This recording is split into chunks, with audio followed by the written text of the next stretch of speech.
تاريخية تقف مدينة طنجة بسكانها بأطفال الزنبار يرجع عليه الخروج في كل وقت تشد فيه الأزمة والخلاف على أمتنا العربية والإسلامية، وفي كل وقت تنتهك فيه حريات الإنسان وكرامة الإنسان وحقوق الإنسان ويضطهد ويناد الإنسان في أفتح مما ينباد به الحيوان. في هذه اللحظات تخرج هذه الجماعات لتسجل وقوفها أمام شلوك مع الشعب السوري، مع الحلف، مع بني عمرو، مع سياده، مع الخلفية، مع الإنسان،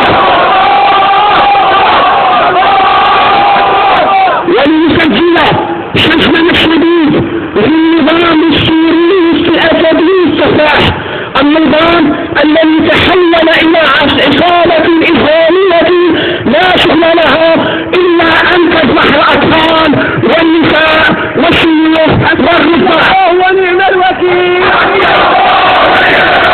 حسبنا الله ونعم الوكيل. وليسجل أيضا إذا نكن المزلزلة للزيت المزدرج الروسي الشيري يسجل إدانة السبيلة وهذين النظامين اللذان تحول من عضوين في مجلس الأمن إلى عضوين من تخويف الشؤون التي تطالب بحريتها.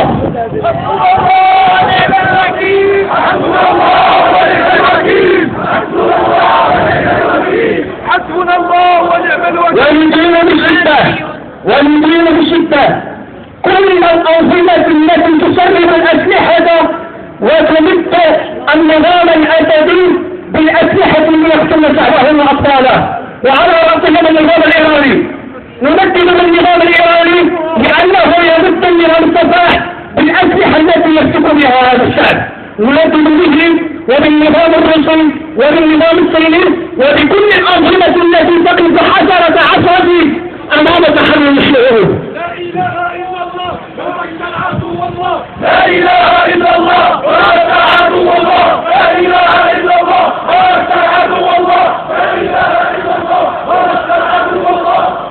كنتم ولا زلتم رمزا للنضال والخروج إلى الشارع للاحتجاج وللمطالبة بحقوق هذا الشعب الأولي.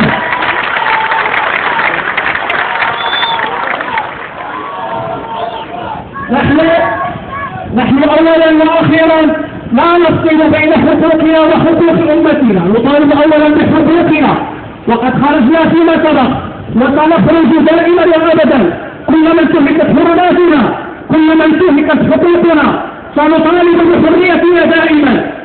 إننا في هذا المقام ندين نظام المغربي، ندين الداخلية المغربية التي كفرت في بناء شعبنا في غزة.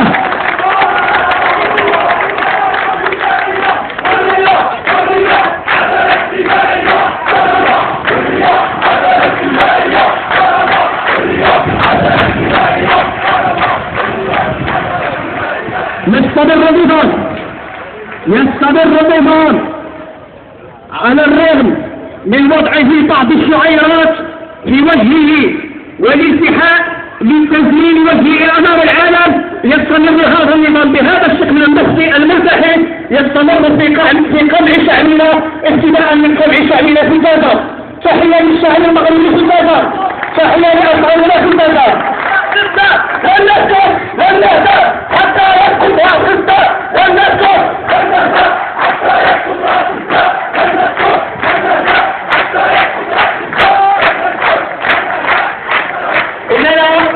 إننا نعلم أننا سنستمر في الخروج كلما تعلق الأمر بمساس حريتنا أو بالمساس بكرامة أمتنا في سوريا. سوف نستمر في الخروج إذا استمر هذا الحال، ونمدد بكل الأنظمة الصامتة والأنظمة التي تقف حجرة عصرة أمام تحرر الشعوب، ونقرأ الفاتحة ترحما على أرواح الشهداء وبركة لأرواح المعتقلين الذين يعذبون في الآلاف في سجون بشار الأسد في مباركة إيران وروسيا. قلت أعوذ بالله من الشيطان الرجيم. بسم الله الرحمن الرحيم. الحمد لله رب العالمين.